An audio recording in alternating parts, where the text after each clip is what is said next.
Salut à tous, on se retrouve pour l'épisode 3304 du Zap Image. On commence aujourd'hui en ce mardi 20 mai avec des anniversaires.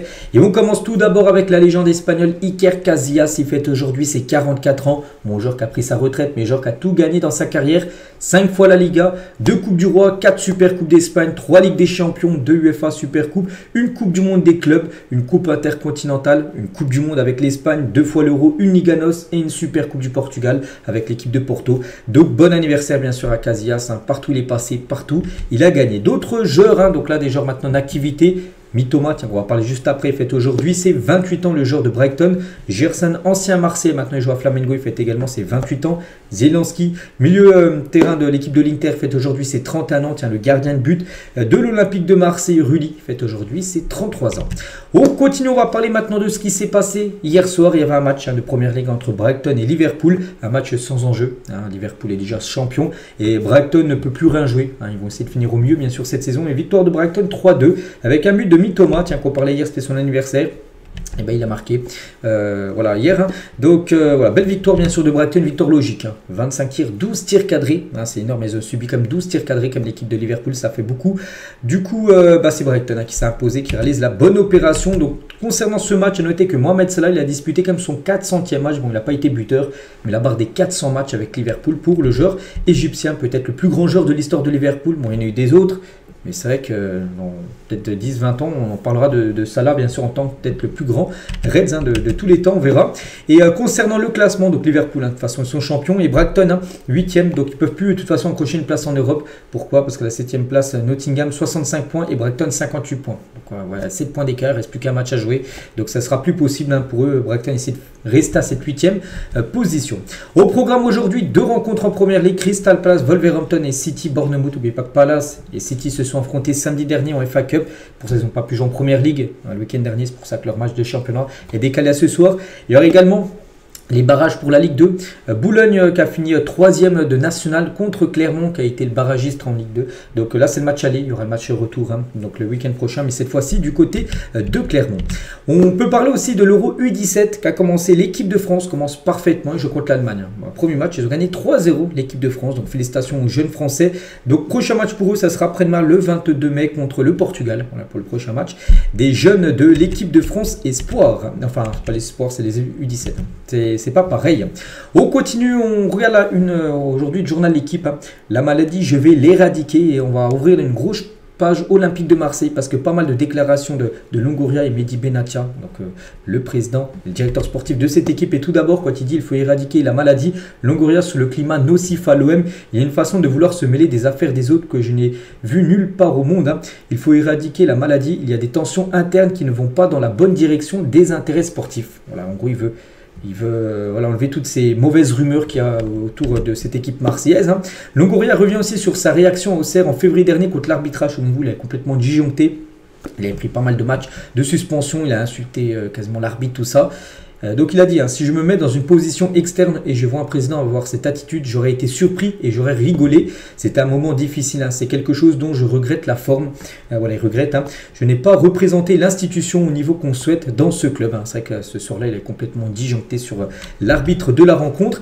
Il a également dit que l'OM a embauché des architectes qui ont conclu que le traçage des lignes VAR en Ligue 1 était très mauvais. Voilà, vous savez, des fois il y a les lignes pour savoir si un joueur est hors-jeu ou non. Et du coup, l'OM a embauché des architectes pour voir vraiment si les lignes étaient fiables et non.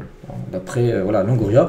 Donc il a dit, il fait un bilan sur l'arbitrage dans le championnat. Je considère individuellement qu'il y a des bons arbitres en France, mais il y a un manque de coordination entre l'arbitre et le protocole VAR. Évidemment, ce qu'il a pu dire. Toujours avec Longoria, il veut continuer avec Roberto De Zerbi, le coach. Il a dit, Roberto s'est déjà exprimé et a dit sa volonté de continuer au club du côté de Marseille. Je crois que toutes les volontés vont dans la même direction. Voilà, donc Longoria veut le garder. De Zerbi, d'après les dernières déclarations qu'il a dit, il souhaite continuer l'aventure du côté de Marseille. Donc normalement, il n'y aura pas de changement d'entraîneur pendant cet été du côté de l'OM. Il parle aussi du logo, le logo de l'Olympique de Marseille. En gros, un changement de logo, on y travaille. On doit s'adapter à une ère moderne de communication. Tu dois respecter l'histoire, mais aussi avoir une identité propre. Donc il pourra avoir très prochainement un nouveau logo, enfin il sera un petit peu modifié, peut-être pas énormément, mais voilà, il pourra avoir quelques modifications sur ce logo là qu'on peut voir de l'OM. Toujours avec Longoria, il confirme aussi le départ de Luis Enrique de l'OM, donc ce joueur qui est pisté par des grands clubs comme l'Inter Milan, la Juve ou Nottingham Forest. Oui, c'est vrai qu'il y a des discussions avec différents clubs. Notre objectif est de le vendre avant le 30 juin prochain pour des questions de bilan et de respect avec notre propriétaire. Je suis fier que Luis Enrique ait attiré l'attention de différents top clubs en Europe, comme l'Inter, hein, je dis, car c'est la chose que je lui avais promis avant son arrivée au club. Donc voilà, une chose qui est quasiment sûre, c'est qu'il confirme le départ de Luis Enrique là, dans les prochains jours, voire prochaines semaines. Il parle aussi de Mason Greenwood, Longoria, il a dit, hein, c'est un joueur majeur de l'effectif, il est heureux ici. Nous sommes très fiers de sa première saison à l'OM. Avec une réussite totale, l'un des meilleurs Marseillais, qui était avec Rabiot cette saison, Mason Greenwood.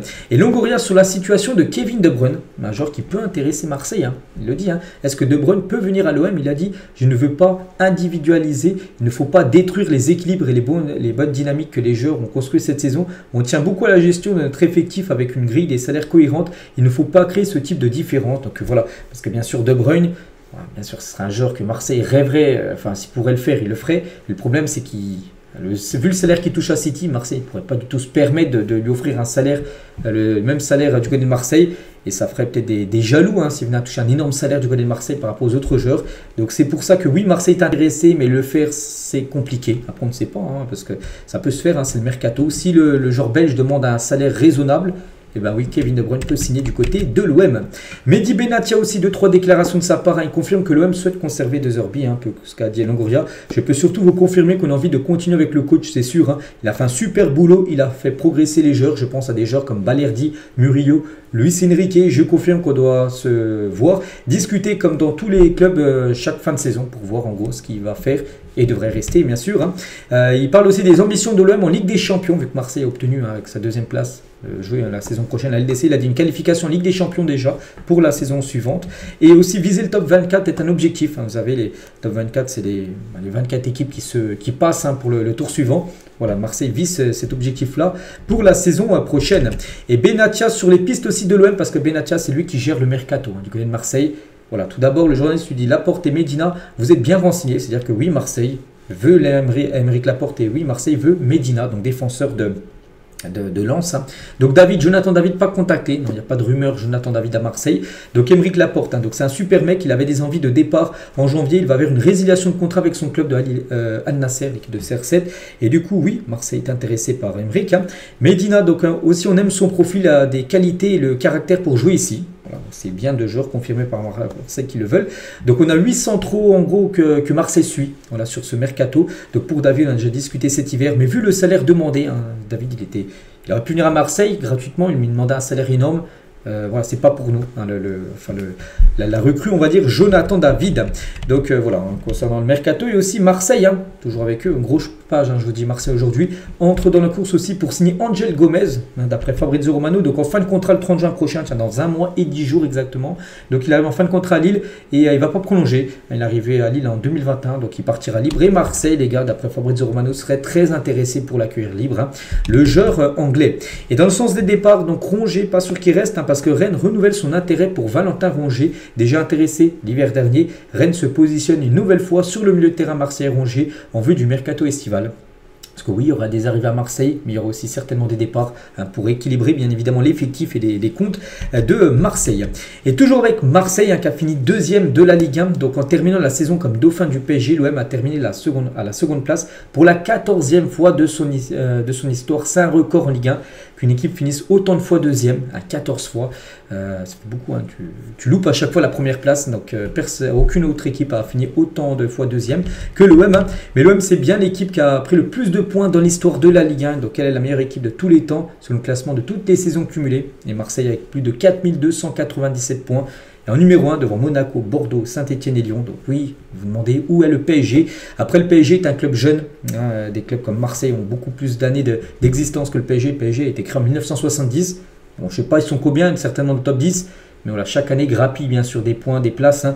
Donc voilà, parce que Marseille est beaucoup, enfin le club est beaucoup plus ancien que le PSG. C'est pour ça, enfin oui, que Marseille est devant l'équipe parisienne. Donc voilà tout ce qu'il y a à dire hein, sur cette longue page OM. Il y a pas mal d'infos. On continue, on va parler cette fois-ci de la Serie A. Vous savez que sur les 5 gros championnats, il y a déjà 4 championnats qu'on est champions. du championnat où c'est sont finis, hein, comme la Bundesliga ou même la Liga. Mais en Italie, il reste encore une journée et on ne sait pas qui sera champion. Et officiel, le champion d'Italie sera désigné ce vendredi. Là, donc, vendredi qui arrive. Hein, donc la Serie A se jouera jusqu'à la dernière journée. L'Inter Milan et Naples, hein, qui ont tous deux concédé un nul ce week-end, devront se départager lors de l'ultime journée, donc la 38e journée. Donc Naples 79 points, l'Inter 78 points. Donc du coup, ces deux matchs de Naples et de l'Inter se joueront en même temps, mais vendredi. Voilà, vendredi, les deux équipes se joueront vendredi à 20h45 en simultané. Como Inter et Naples Cagliari. Donc les 8 autres rencontres de la 38e journée se tiendront dimanche comme prévu. Et juste là, vu que c'est le match du titre, enfin, pour savoir qui gagnera le championnat, ça jouera vendredi. N'oubliez pas que Naples a un point d'avance sur l'Inter. Donc si Naples s'impose contre Cagliari, voilà, l'Inter ils ont beau s'imposer à Como, ils ne seront pas champions. Hein, donc Naples a son destin entre les mains, bien sûr, une victoire. Et ils auront bien sûr cette Serie A acquise. On continue, on va parler de Francesco Farioli et c'est officiel. A décidé de quitter l'Ajax Amsterdam. Il ne s'est pas fait virer, c'est lui qui est parti. Voilà. N'oubliez pas que fin de saison catastrophique pour lui, après avoir raté le titre avec 9 points d'avance à 5 journées de la fin. On a parlé ces derniers jours, ils n'arrivaient plus du tout à gagner, hein, l'équipe de l'Ajax, et du coup ils se sont fait dépasser par le PSV qui gagne le championnat avec 1 point d'avance, alors que le PSV a 9 points de retard à 5 journées de la fin, et du coup Farioli, le coach, hein, de cette équipe de l'Ajax, il part. Voilà, il a posé sa démission, hein, parce que pour lui c'est une honte, hein, ce qu'il a fait, enfin pour lui. Hein. Et regardez, la dernière image de Farioli à l'Ajax, hein, c'est qu'il était complètement dégoûté. Voilà, c'était dimanche, bien sûr, après que l'Ajax finisse deuxième. De ce championnat, c'est fini. Hein, il n'y a plus de journée. Le championnat est clos. Du côté de l'Eredivisie. Et on parle beaucoup de Francesco Farioli. N'oubliez pas que là, il était à l'Ajax, mais il était à Nice dans le passé. Et ben, il pourrait devenir l'entraîneur de Braga, hein, du côté du championnat portugais, pour continuer sa carrière d'entraîneur. Mais une chose qui est sûre, hein, c'est qu'il n'est plus l'entraîneur de l'Ajax. Et du coup, qui va être entraîneur de l'Ajax Amsterdam? On parle beaucoup d'un Erik ten Hag, d'un retour d'Erik ten Hag, parce qu'il a déjà coaché cette équipe. Donc, suite au départ de Farioli, l'ancien coach de Manchester United est ciblé par son ancien club, le Bayer Leverkusen, suit également Erik ten Hag. On continue avec un autre coach, Xabi Alonso, qui a publié cette photo sur ses réseaux sociaux, fait ses adieux au Bayer Leverkusen sur son compte Instagram après avoir dirigé son dernier match avec Leverkusen. La saison est finie, hein, du côté de l'Allemagne, et du coup c'était son dernier match, et voilà, donc je l'ai vécu, j'ai adoré pour toujours Bayer Leverkusen. Donc maintenant pour lui, direction le Real Madrid, là ça peut être officiel à tout moment son arrivée au Real, hein, c'est fait à 99,9%, maintenant on attend à l'officialisation pour que ça soit fait à 100%. On continue avec d'autres infos. Tiens, Davidashvili, donc un joueur de l'AS Saint-Etienne. Saint-Etienne descend en Ligue 2, lui va pas rester. Hein. Est une option très sérieuse pour Strasbourg cet été. Voilà, donc Strasbourg serait très heureux, hein, pour s'offrir le joueur géorgien. On va parler de la ville de Saint-Germain-en-Laye. Hein, va diffuser la finale de la Ligue des Champions entre le PSG et l'Inter sur écran géant au Camp des Loges. N'oubliez pas que Camp des Loges, c'est où s'entraînait le PSG à l'époque, avant de venir à Poissy, où maintenant ils ont un nouveau centre d'entraînement. Donc pour l'occasion, une fan zone sera installée au stade Georges Lefebvre, au Camp des Loges, le 31 mai prochain, jour de la finale, maintenant dans 11 jours, parce que c'est là que tout a commencé, en effet. Hein. C'est dans ce stade que le PSG a fait ses débuts et disputé ses premiers matchs professionnels au début des années 70, hein, quand le PSG a été créé. Donc voilà, il y aura un écran géant, hein, là-bas du côté de la ville de Saint-Germain, voilà, pour diffuser cette finale de Ligue des Champions. Pour l'instant, il n'y a toujours pas de diffusion au Parc des Princes. Il y en aura une. Il y aura des écrans géants pour la finale contre Reims là, samedi, mais pour l'instant, pour concernant la finale de la Ligue des Champions, pas d'écran géant. Et en gros, j'ai vu qu'ils allaient voir déjà comment ça va se passer, un contre un, si ça se passe bien. Peut-être qu'ils mettront les écrans géants pour la finale de la Champions League au Parc des Princes. Le FC Valence se réserve le droit d'engager des poursuites judiciaires contre Netflix. Hein. Actuellement, il y a un documentaire, j'ai regardé en plus le documentaire, je ne sais pas si vous l'avez vu, hein, de Vini Junior là, sur Netflix. Et ben, le documentaire sur Vini, hein, en est la cause. Hein. Le club estime que les images de la venue du Brésilien à Mestalla, donc le stade de Valence, ne représentent pas la réalité et estime des modifications. En gros, que Netflix a fait des trucages, des modifications en gros, de ce qui a été dit tout simplement dans le public contre Vini. Donc voilà, Valence, hein, va certainement poser une plainte, hein, voilà, contre Netflix par rapport à ça. On va parler de Claudio Ranieri. N'oubliez pas que c'était son dernier match, hein. Dernier match à domicile le week-end dernier. Il va partir, voilà, après il ne va pas changer de club, il va prendre sa retraite, une retraite méritée. Il a récupéré l'équipe qui était quand même 12e à la 12e journée. Une équipe en grande difficulté, et là ils sont 5e actuellement, ils peuvent viser le top 4 et jouer la Ligue des Champions. Bon, actuellement ils ont un point de retard sur la Juve, il ne reste plus qu'un match, On verra, ce sera l'issue de la dernière journée pour savoir ce sera qui et qui finira 4e. Mais voilà, il a quand même fait un bien fou, un Ranieri du côté de l'AS Roma. Mais du coup, qui va le remplacer? Parce qu'il va partir. Il ne reste plus qu'un match là ce week-end, puis après il partira.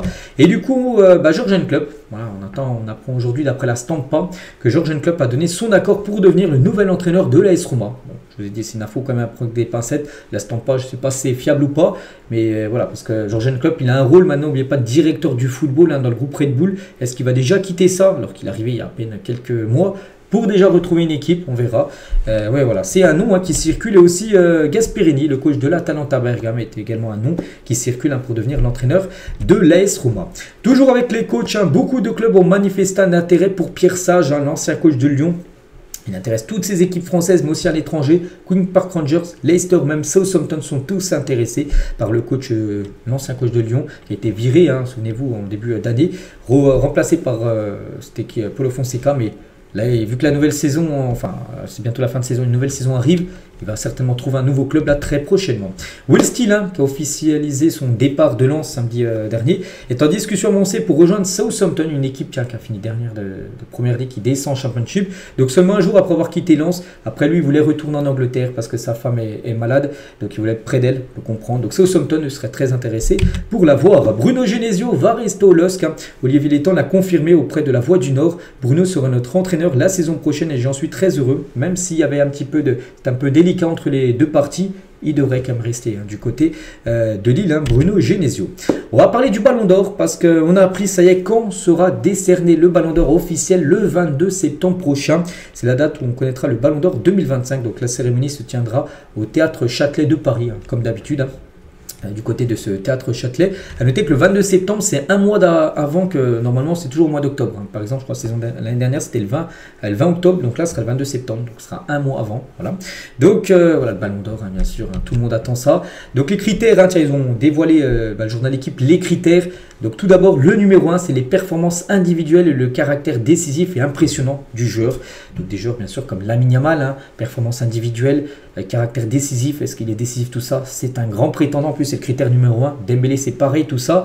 Donc voilà, après les trophées remportés, par exemple les gros championnats gagnés ou même la Ligue des Champions, je ne sais pas. L'aspect collectif, les trophées remportés, c'est classé en numéro 2. La classe, c'est le fair play en numéro 3. Voilà, donc le critère lié à l'ensemble de la carrière disparaît. Il y avait aussi ce 4e critère à l'époque, il disparaît. Voilà, ce critère-là qui était très important pour Messi, vu que Messi maintenant ne peut plus remporter peut-être de Ballon d'Or, ils l'ont enlevé. Bon bref, voilà les 3 critères. C'est vrai que pour l'instant, il y a des joueurs qui se détachent bien sûr pour remporter ce Ballon d'Or. Je pense à Lamine Yamal, je pense à Dembélé, je pense à Rafinha, je pense à Salah, même ça sera compliqué parce que l'aspect numéro 2 pour Salah, avec la première ligue, oui, remporté, mais la Ligue des Champions, ça a été compliqué. Je pense à Pedri aussi qui peut potentiellement le remporter. Voilà, ça devrait se jouer entre un de ces 5 joueurs-là que j'ai cités par rapport à ce Ballon d'Or. Et grande nouveauté cette année, tous les trophées masculins au Ballon d'Or seront aussi décernés chez les femmes. Avant, il y avait aussi les femmes recevaient quelques trophées, mais pas tout ce que remportaient les hommes. Donc là, tout ce qui sera remporté côté homme, ça sera également remporté côté femmes, voilà, lors de la future cérémonie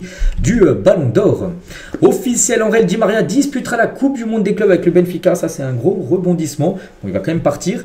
Mais de base, il devait partir avant la Coupe du Monde des clubs. Et du coup, il va disputer cette Coupe du Monde des clubs avec le Benfica. C'est le communiqué officiel, le Benfica qui l'annonce. Et dès que le Benfica sera éliminé, ou ils gagneront, je ne sais pas, peut-être gagneront la compète, et bien il partira. Il trouvera une nouvelle équipe. Mais il jouera cette compétition avec le Benfica. En Red Di Maria, c'est officiel. Lyon féminin change de nom et de logo. Voilà, c'est officiel. C'est Michel Kang, donc la propriétaire de l'Olympique Lyonnais féminin, qui a annoncé hier lundi. Donc voici à quoi ressemble le nouveau logo de l'Olympique Lyonnais féminin. Et ça s'appelle maintenant les OL Lyon. Voilà, c'est le nom et le nouveau logo, nouvelle identité visuelle donc pour la section féminine du club. On va parler de Rakitic, officiel. Rakitic, 37 ans, mettra un terme à sa carrière ce week-end après son dernier match avec Split. Actuellement, il joue dans le championnat croate. Donc, ce week-end, il va jouer le dernier match de la saison. Et après, il prendra sa retraite. Rakitic, c'est 17 trophées remportés, c'est 131 buts, 157 passes D et 971 matchs. Il raccroche les crampons ce week-end. La légende, bien sûr. Dans certains clubs où il est passé, il a gagné la Ligue des Champions avec le Barça. Il a été aussi à Séville. Donc voilà, pour lui, c'est fini le football là d'ici quelques jours. Et aussi officiel, Pep Reina annonce sa retraite à l'âge de 42 ans. cet ancien gardien, par exemple, de Liverpool, hein, par exemple, ou même de Naples. Donc il a gagné, il a joué plus de 987 matchs, il a gagné quand même 2 fois l'Euro, une coupe Intertoto, voilà, tout ce qu'il a pu remporter, la Coupe du Monde, bien sûr avec l'Espagne, même si c'était pas le numéro 1, il était dans l'équipe, enfin, peut-être deuxième ou troisième gardien, j'en sais rien. Donc Bundesliga, une super coupe de l'UEFA, une coupe d'Italie. Voilà, le gardien est passé par 4 des 5 grands championnats européens. Il y a seulement Ligue 1, il n'est pas passé. Pep Reina. On va parler de Manchester City qui se retire de la course à la signature de Florian Wirtz. On sait que Wirtz, hein, ça sera le gros feuilleton cet été. Pourquoi le gros feuilleton? Parce que ce sera certainement le joueur qui sera transféré pour le montant le plus élevé. Et City, parce qu'il y avait pas mal d'équipes, hein. Il y avait City, il y avait le Real, il y a le Bayern, il y avait Liverpool, et City, ça jette l'éponge, hein, concernant Wirtz, hein. Son prix est beaucoup trop élevé, hein, d'après Fabrizio Romano. City considère le coût total de l'opération estimé à environ 300 millions d'euros. Le prix du joueur, déjà l'a acheté, hein, quasiment 150 millions d'euros. Et si tu le fais signer un contrat de 5 ans, les salaires aussi qu'il faut lui donner, hein. Il faut aussi prendre en compte les salaires qu'il faut lui donner pendant 5 ans, on va dire peut-être 20, 25, ce qui monte à un total à plus de 300 millions d'euros. Et voilà, c'est trop cher. Trop, même si City a beaucoup d'argent, ils vont peut-être ils vont se positionner sur d'autres joueurs. Du coup, ça fait un club en moins, voilà, pour Wirtz, hein, enfin, voilà, pour sa signature. Donc Liverpool est toujours intéressé, hein. Liverpool est toujours fortement intéressé par Wirtz, hein, même s'il coûte cher. Voilà, Liverpool est vraiment très intéressé. Le Bayern Munich aussi, hein, est très intéressé. Après le Real aussi, mais le Real pas du tout OP aussi à mettre autant d'argent pour le joueur. Ça pourrait se jouer entre Liverpool et le Bayern Munich, hein, le futur de Florian Wirtz. Et du coup, City, hein, j'ai dit, vu qu'ils ont jeté l'éponge avec Wirtz, hein, donc bien sûr, il faut essayer de trouver un autre milieu de terrain. Pense à lui. Donc City s'intéresse à Morgan Gibbs-White, hein, beaucoup moins cher. Donc le milieu offensif de 25 ans est désormais l'une des priorités de City qui s'est retiré de la course pour Florian Wirtz. Sous contrat avec Nottingham Forest jusqu'en 2027, il a effectué une bonne saison avec Nottingham, 33 matchs, 7 buts et 10 passes D. Voilà, donc oui, pour moi il est moins fort que Wirtz, mais il est beaucoup moins cher, hein, que Florian Wirtz. Voilà, c'est un joueur que City, maintenant, il est considéré en plan A, hein, pour son milieu de terrain. Rangers aussi ciblé, hein, par l'équipe de City. On va parler de Lamine Yamal, va hériter du numéro 10 au Barça la saison prochaine. Et ça va être un carton, hein, bien sûr. Donc il signera un nouveau contrat sorti d'une clause libératoire de 1 milliard d'euros, hein, pour être sûr de rester au Barça. Voilà. Donc l'annonce sera faite le 13 juillet prochain, le jour de ses 18 ans, parce que là il a 17 ans. Et 3 quarts, on va dire, à 18 ans, là, dans à peu près 2 mois. Donc, il fêtera voilà, ses 18 ans. Et surtout, il aura son nouveau contrat où il va passer d'un plus petit salaire, il touche 1 500 000. Hein. C'est très, très peu, les gars, 1 500 000. Enfin, c'est peu. Pour un joueur du calibre de Lamine Yamal, c'est très peu. Des joueurs comme Lewandowski touche 10 fois plus que Lamine Yamal. Il deviendra le joueur le mieux payé, hein, du côté du Barça avec son nouveau contrat, bien sûr, et surtout numéro 10, hein. Donc c'est l'ancien numéro 2, enfin le numéro actuel de Ansu Fati qui devrait partir. Et là on pense déjà que Lamine Yamal vend énormément, c'est le joueur qui vend le plus de maillots du côté du Barça. Avec le numéro 10 dans le dos, on pense que c'est un carton de vente de maillots, bien sûr, hein, du côté du FC Barcelone. On va parler de Matheus Cunha, va signer à Manchester United contre 75 millions d'euros. Bon, j'arrondis. Voilà, donc voilà, ça c'est quasiment sûr. Même Fabrizio Romano l'a confirmé que le Uruguay est très très proche. Voilà, Manchester va payer la clause libératoire tout simplement du joueur brésilien. Le RB Leipzig est prêt à proposer 20 millions d'euros à Valence pour Christian Mosquera, qui est un joueur que le PSG ciblait, et Ordonez, un autre joueur de Bruges, deux défenseurs centraux. Et ce joueur, peut-être il pourrait ne pas aller à Paris, mais peut-être aller au RB Leipzig, parce que Leipzig est prêt à débourser 20 millions d'euros pour ce défenseur espagnol. Nkunku va bien quitter Chelsea, hein, ça c'est sûr et certain. Le Bayern Munich surveille sa situation, tout comme d'autres clubs européens. Voilà, donc il a envie d'avoir plus de temps de jeu à Chelsea. C'est un peu compliqué avec la grosse concurrence, il devrait bien partir. Christopher Nkunku. Officiel, Al Nasser change son logo. Le logo de gauche là, avec la couronne, c'est le logo actuel. Il passe avec le logo de droite. En gros, ils ont enlevé la couronne et c'est quasiment... Moi aussi, ils ont mis Riyad 1955 quand le club a été créé. Bon, il y a quelques modifications, mais voilà, changement de logo, c'est officiel, hein, du côté de l'équipe où joue Cristiano Ronaldo. Francfort veut toujours 100 millions d'euros pour Hugo Ekitike cet été. Hugo Ekitike pourrait partir après sa belle saison. Voilà, ils en espèrent au moins 100 millions d'euros. Bon, je pense pas du tout c'est son prix. Voilà, je pense peut-être, j'en sais rien, allez, 50, 60 millions d'euros. 100 millions d'euros, je vois aucune équipe mettre autant d'argent. Après, peut-être ils ont mis très très haut pour que si un club est intéressé, il fasse déjà une belle offre. Hein, mais personne, je pense, mettra autant d'argent. Mais pas que le PSG est vendu à Francfort aux alentours des 35 millions d'euros. Imagine, ils arrivent à le vendre 100 millions d'euros, hein, ce serait 3 fois plus, hein, qu'ils auraient récupéré d'argent. L'équipe de Francfort, après, ça se peut qu'il reste. N'oubliez pas que Francfort un jour à la saison prochaine, la Champions League. Davide Fratesi intéresse l'Atlético Madrid. Ce joueur qui est plutôt un remplaçant, on a pu le voir contre le Barça, c'était plutôt un remplaçant, mais c'est un joueur quand il joue, les gars, il donne tout. Fratesi, il intéresse beaucoup cette équipe de l'Atlético Madrid. Une enquête pour présomption de match arrangé en national ouverte par la Fédération française de football. Donc le match opposant Versailles à Bourg-en-Bresse le 25 avril dernier est suspecté. Donc un match remporté par l'équipe de Versailles, un 3-0, alors qu'il restait sur 8 matchs sans victoire de suite. C'était un match très compliqué, enfin une série très compliquée, et ils avaient posé un contre Bourg-en-Bresse, bien fini, je crois qu'ils ont fini 7ème de national. Ils ont posé un 3-0 et ce match, j'ai l'impression, enfin la FFF pense qu'il a été truqué en gros. Attention, s'il a été truqué, ça peut être... Enfin, ils peuvent prendre de grandes sanctions, que ce soit Versailles et l'équipe de Bourg-en-Bresse. Donc, affaire à suivre. On va parler de Mamelodi Sundowns a remporté le championnat sud-africain pour la 8e fois consécutive. Voilà, c'est eux qui remportent à chaque fois le championnat du côté de l'Afrique du Sud. Et ce, en n'ayant perdu que 10 matchs. Mais pas que 10 matchs sur la saison, mais 10 matchs sur les 5 dernières saisons. Ça, c'est fou. Une véritable dictature, cette équipe. On a seulement 10 matchs perdus depuis 2020. Voilà, en championnat, c'est le gros rouleau compresseur, cette équipe. Ruben Amorim était prêt à démissionner en début d'année 2025 après une série de mauvais résultats. Le Portugais a affirmé qu'il était prêt à le faire, mais on a été dissuadé. Peut-être les propriétaires de Manchester sont allés le voir, on nous dit c'est un peu compliqué, on ne veut pas que tu partes. Même si les résultats ne sont pas là, mais pas qu'il restera. N'oubliez pas que la finale, je crois que c'est demain la finale de l'Europa League contre Tottenham. Donc, même s'il perd, il restera en place. Après, bien sûr, il peut sauver sa saison en cas de victoire demain en finale de l'Europa League. Les nouvelles de Kevin De Bruyne qui ne souhaite pas participer à la Coupe du Monde des clubs avec Manchester City. Le milieu de terrain ne souhaiterait pas y participer afin de ne pas se blesser pour son futur club. Il est pisté par Naples notamment, mais d'autres clubs européens restent à l'affût sur ce dossier. Là, concernant Kevin De Bruyne. On verra, donc lui ne souhaite pas jouer bien sûr cette Coupe du Monde des clubs. Pas de trophée des champions cet été, donc le calendrier très serré du PSG avant la Coupe du Monde des clubs rend impossible la tenue du trophée des champions avant le début de la saison. C'est que le PSG, là, donc il y a déjà là, les deux finales, après il y a la Coupe du Monde des clubs et normalement le trophée des champions se joue toujours en début de saison avant la première journée de Ligue 1, donc on va dire début août. Et vu que le PSG va jouer la Coupe du Monde des clubs, ça va être compliqué à mettre encore ce trophée des champions. Donc il devrait être joué certainement en janvier, comme c'était le cas lors des 2 dernières années. Lille, Lens et Strasbourg sont intéressés par Mathis Sablin, donc ce joueur de Nantes, donc un autre club de Ligue 1 dont le nom n'a pas filtré, est également séduit par l'attaquant nantais. Donc Nantes va avoir du mal à garder son joueur, également courtisé à l'étranger. Parce que Nantes, ça joue le maintien, bon ils ont réussi à se maintenir, mais c'est compliqué de garder l'un de leurs meilleurs joueurs, parce que regardez les belles équipes intéressées par Mathis Sablin. Le Bayern Munich a tout préparé pour l'arrivée de Jonathan Tah, un joueur qu'en fin de contrat là dans 1 mois et 10 jours. C'est officiel, on sait qu'il va quitter le Bayer Leverkusen. Donc du coup du côté du Bayern, c'est quasiment fait. Il ne manque plus que l'accord définitif du joueur et le transfert se fera. En plus là, la saison est finie du côté de Leverkusen. Donc ça peut être officiel à tout moment. Liam Delap est en discussion directe avec Manchester United. Donc Ipswich l'a autorisé à se rendre à Manchester pour discuter avec le club. Ipswich, ça descend. Et s'il descendait, le jeune attaquant de l'équipe anglaise Espoir, donc il avait un bon de sortie, une clause libératoire 35 millions d'euros que Manchester United devrait payer. On va parler de Juan Laporta, le président du Barça. Et grosse info, il s'exprime sur les changements au Barça cet été. Nous allons nous renforcer. C'est Laporta qui l'a dit, à Londres.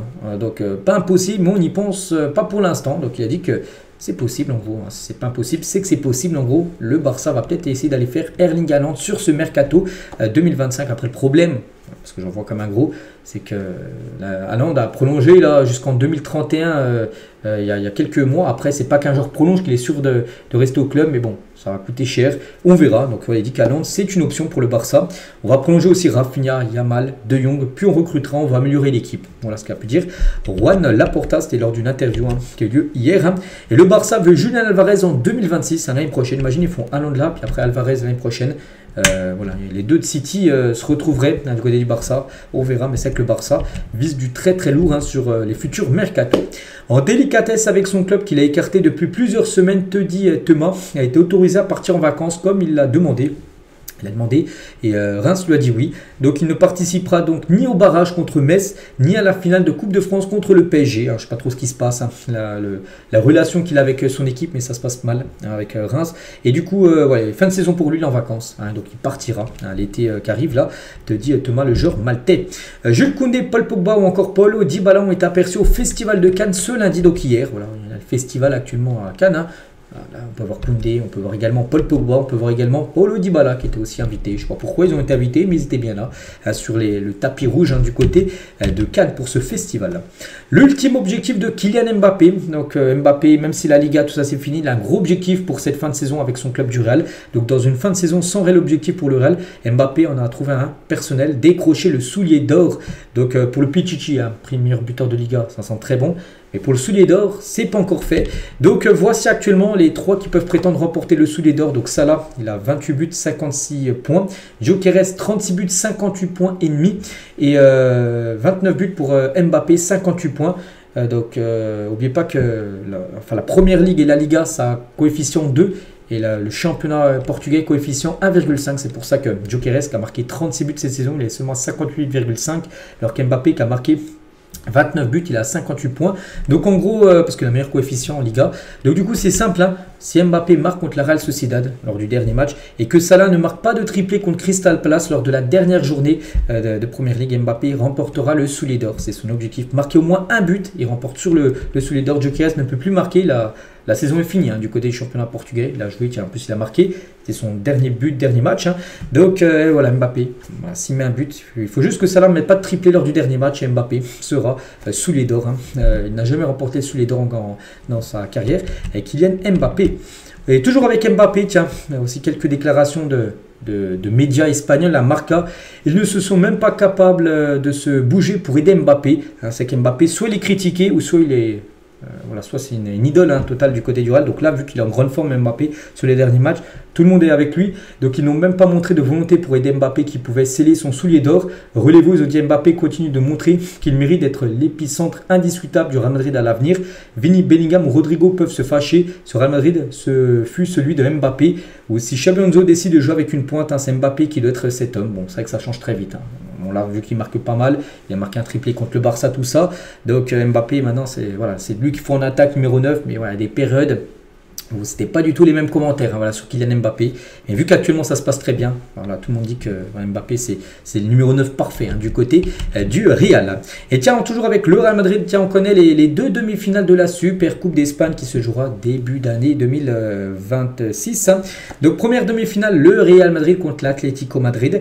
Et l'autre match, le Barça contre Bilbao. Donc normalement, c'est c'est un système de celui qui gagne la Liga contre le finaliste de la Coupe du Roi. Donc là, du coup, vu que le Barça a gagné tout, ils ont gagné la Coupe du Roi, ils ont gagné également la Liga, du coup, c'est le premier, donc le Barça du championnat contre le 4e, donc Bilbao, et le Real Madrid 2e contre le 3e Atlético. Donc voilà, ça sera ça les affiches tout simplement de cette Super Coupe d'Espagne. Mais pas que c'est le Barça qui a gagné début d'année 2026, il a gagné 5-2 en finale contre le Real Madrid pour la dernière édition. Le plan reste le même pour la Juventus Turin. Dusan Vlahovic va devoir trouver un nouveau club cet été. Il est en fin de contrat dans un an. La Juve ne souhaite pas le prolonger, il doit partir pour éviter de le perdre dans un an. Ils sont quasiment sûrs de le vendre là sur ce mercato 2025. Transfert officiel, c'est Sirac Irié, donc un joueur né en 2005, quitte 3 et signe à Fribourg. Pas mal, Fribourg a fini 5e, dommage, ils ont loupé la Ligue des Champions pour se qualifier. Ils ont gagné lors du dernier match, ils auraient fini devant Dortmund, du coup ils auraient fini dans le top 4 et fini 5e, ils ont perdu 3-1 lors du dernier match contre Francfort. Bon, bref, il arrive à Fribourg, c'est le plus gros transfert de l'histoire de Fribourg. Ils ont payé 10 millions d'euros à l'équipe de 3 pour s'offrir Sirac Irié. Le Barça est intéressé par Emiliano Martinez. En effet, si Chesney est amené à quitter Barcelone, le club ne serait pas contre l'idée de s'offrir le portier argentin. Donc l'Arabie Saoudite et Manchester United sont également sur le dossier concernant Emiliano Martinez. Officiel, l'Atlético de Madrid nous dévoile son nouveau maillot extérieur pour la saison prochaine. Voilà, un maillot de couleur violet, toujours avec Riyadher, Nike, voilà, très beau maillot. Donc le maillot domicile, bon, il n'a toujours pas été dévoilé, mais il sera bien sûr de couleur blanc et couleur rouge, comme d'habitude. Ahmed Hassan, attaquant du Havre, lui aussi couvert les couleurs LGBT figurant sur son maillot ce week-end. On peut voir là qu'il a mis aussi un strap comme Matic a également mis un strap sur les couleurs arc-en-ciel lors du dernière journée de Ligue 1 le week-end dernier. Toujours sur le week-end dernier, Jonathan Gradit reverse sa prime d'éthique à la fondation du Racing Club de Lens après avoir prononcé une insulte homophobe ce samedi lors du match Lens-Monaco dans les couloirs. Donc le défenseur a décidé de faire un geste symbolique et du coup normalement il touche une prime d'éthique à la fin de saison et du coup il va reverser cette prime d'éthique à la fondation de Lens parce qu'il a dit en gros une insulte qu'il n'aurait pas dû dire lors du dernier match des Lensois. Pas de diffusion en clair prévue pour les finales de Ligue Europa de la Conference League. Donc les rencontres Tottenham-Manchester prévues le 21 mai, donc demain, finale d'Europa League, hein, Tottenham-Manchester. Ça ne sera pas en clair, hein, ça sera ni sur TF1 ni sur M6, donc il va falloir payer, en gros sur Canal+. Donc les Betis-Chelsea programmés le 28 mai prochain, donc le mercredi prochain, seront diffusés en exclusivité seulement sur les antennes de Canal+. Donc Canal+, c'est une chaîne payante, hein, bien sûr, mais il n'y aura pas de... C'est dommage, hein, parce que ça reste quand même des finales, et ça ne sera pas en clair. Il va falloir débourser, enfin, à part si vous êtes abonné, mais sinon il faut souscrire un abonnement pour suivre, tout simplement. C'est 2 finales, hein, concernant la finale de la Ligue des Champions. En France, elle sera diffusée sur Canal+ également, mais aussi sur M6. Là, c'est en clair, hein, tout le monde pourra suivre cette rencontre gratuitement. La nouvelle coupe qu'il y a de Neymar. Tiens, Neymar bientôt de retour. Neymar, tiens, dans 3 jours, le 23, j'ai dit qu'il y avait un match. Il doit faire son retour, Neymar, sur les pelouses. En tout cas, il a changé de coupe de cheveux. Voilà. La dernière coupe de cheveux du joueur Neymar. Luka Modric va encore rester au Real Madrid. Son entourage en est optimiste quant à une prolongation de contrat, parce que Xabi Alonso souhaiterait conserver, en gros, Modric pour une saison supplémentaire. Et toujours du côté du Real, il pourrait compter aussi sur Dani Carvajal et Eder Militao pour la Coupe du Monde des clubs. Hein. C'est deux joueurs qui ont été blessés, qui ont loupé toute la saison, les deux. Les deux seront prêts, voilà, pour jouer cette Coupe du Monde des clubs. Et toujours au Real, il y aura aussi peut-être Alvaro Carreras, hein, qui est proche de rejoindre le Real Madrid. Le transfert devrait s'élever à environ 50 millions d'euros. Et pourrait, lui, avec Hutchen et peut-être Alexander Arnold, débarquer aussi dans l'effectif du Real pour jouer cette Coupe du Monde des clubs. Et on finit aujourd'hui avec Daniel Olmo, qui est envisagé par Manchester City pour cet été. Il est le plan B. En cas d'échec dans le dossier Fleur Wirtz, on a parlé que Wirtz, hein, voilà, City s'est retiré. Il y a Morgan Gibbs-White, mais aussi Daniel Olmo, hein, qui est ciblé du côté du club de Manchester City. Donc voilà les gars, tout ce qu'il y avait à dire aujourd'hui. J'espère que ça vous a plu. On se retrouve nous demain, hein, demain mercredi, demain finale, hein, je dis d'Europa League. Hein. On parlera bien sûr de cette rencontre entre Manchester United et l'équipe, hein, de Tottenham. Allez, je vous souhaite un très bon mardi et à demain.